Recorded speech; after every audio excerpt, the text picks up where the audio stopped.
I like to define Peter as someone who combines moments of deep faith with practical stupidity. That's Peter in a nutshell.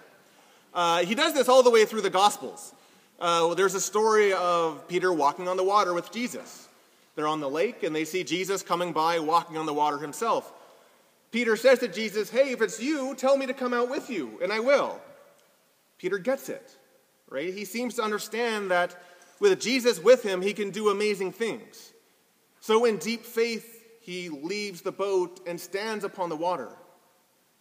But then instead of continuing to look at Jesus and trust him, he looks at the waves, thinks there's no way I can possibly do this. He gets frightened and begins to sink. Practical stupidity. If you're standing on the water on a lake, you should probably keep Jesus in your sight.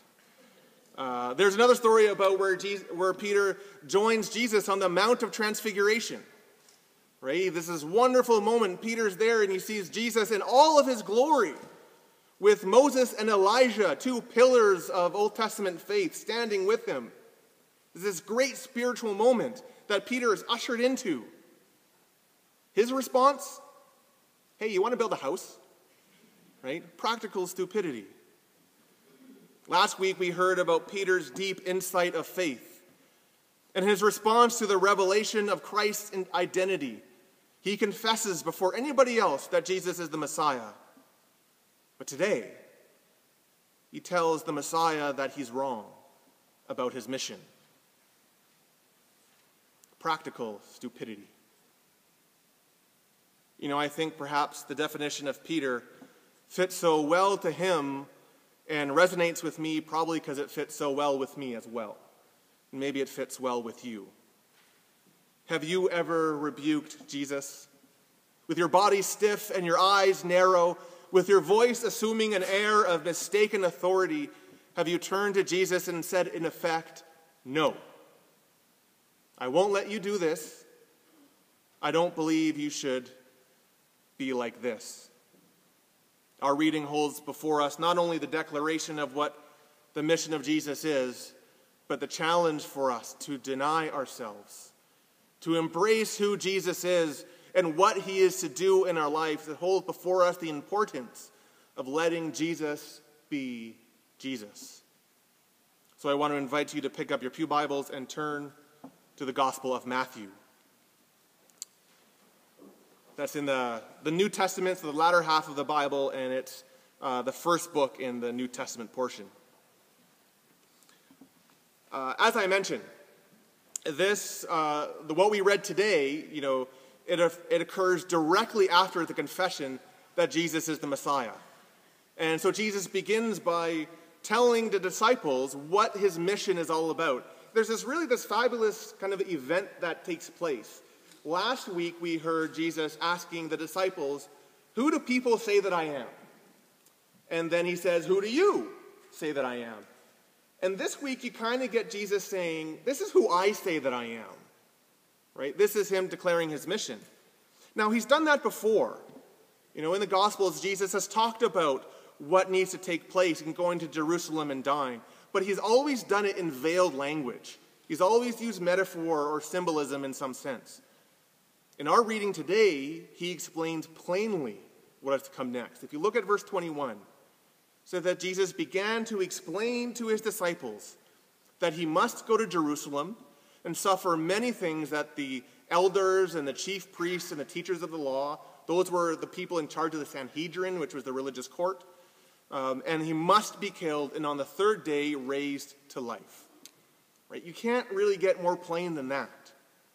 And of course, we know that this is what takes place. But Jesus says this must take place. He's not just recounting the events that will happen. A equals B, B equals C, and C equals the resurrection. When Jesus says that he must go to Jerusalem, he must be killed, what he is talking about is the divine intent behind those actions.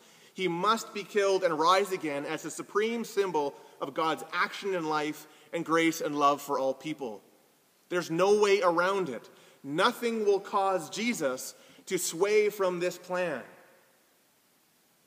But then there's Peter. Good old Peter, who sees every conversation as a race to who can speak first. Peter jumps in.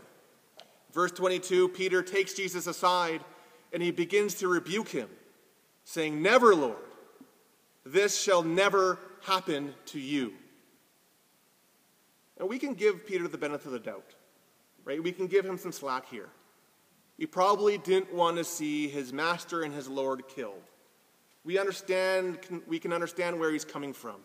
But in that moment, Peter places himself in the way of the divine mission. And he tells Jesus, "You've got it wrong." And he orders Jesus to do something else. It's the definition of the word rebuke. It means to command sternly, to order around. Just think about it like this. Imagine that after church, I arrive home and Alicia is waiting for me. I come in the door, I drop my bags, and I turn to Alicia and say, "Alicia, I order you to make me lunch." Now, put up your hand if you think that's a good idea. Anyone? Eric? No? Anyone? No, that's practical stupidity, isn't it? That's not good. That's the definition of rebuke, to command sternly, to order around. And it's the same word that is used when Jesus rebukes the storm, when he stands in the boat and he rebukes the storm and the storm calms down. It means to command sternly, to order.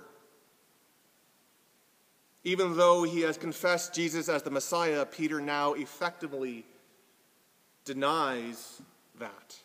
He denies the very lordship of Christ. He denies the authority that Jesus has. He denies the very nature of the mission and the actions of Jesus, and he places himself before Jesus to block his path to Jerusalem. You know, we get that sense because Jesus says, "Get behind me, Satan. You are a stumbling block to me." A stumbling block was a large boulder that would restrict and block someone's path. In that moment, Peter was blocking the path to the cross. He was an adversary to the divine mission. You know, it's kind of interesting that the man who confessed Jesus as the Messiah now denies him in those actions. The man who was called the rock on which the church would be built is now labeled the stumbling block because he would not let Jesus be Jesus.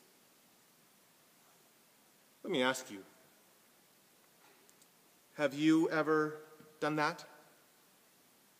Have you ever stood before Jesus and attempted to stop him from his work or his mission in your life? You know, and just like his mission to the cross, Jesus' divine mission and his plans in our lives are to lead us to life and love and peace. And yet, like Peter, sometimes we ourselves can stand in the way. We stand in the way when we refuse to accept Jesus' words or call to us. It can happen in a moment. It happens when we refuse to accept the voice of Jesus, the voice that might call us to service or call us to love, call us to forgiveness, call us to grace. We refuse that, so instead we hold on to judgment, we hold on to bitterness, we hold on to condemnation. It happens when we feel Jesus call us to step out in faith, to be open about our faith, maybe to another person, but we remain quiet and still, afraid of what others will think to us, afraid of how our relationships may change once they know that we go to church or believe in Jesus.